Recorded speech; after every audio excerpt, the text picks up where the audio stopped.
You often heard that saying, those who don't know history are doomed to repeat it.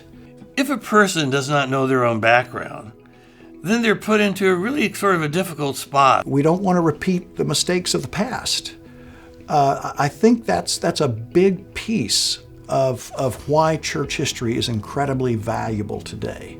I teach at a divinity school, and sometimes students who come into class, they say, well, I'm a Christian. But suddenly as they get into a church history class, they find out about all kinds of things they didn't know were shaping their background. Some of them good, some of them not so good. When you look at church history, you can kind of get an overview of how Christians have addressed some of the perennial problems throughout history. This course is a very important one for you if you're going to be a Christian thinker, if you're going to know something about theology, if you're going to know something about culture.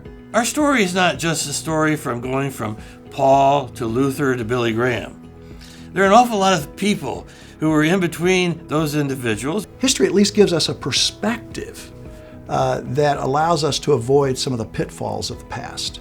It's important to study church history also in order to have some bearings as you deal with the issues that we're facing today in contemporary society. One of the things that students tell me often is that as a consequence of taking a class in church history, is it helps with them to discover who they are and where they came from.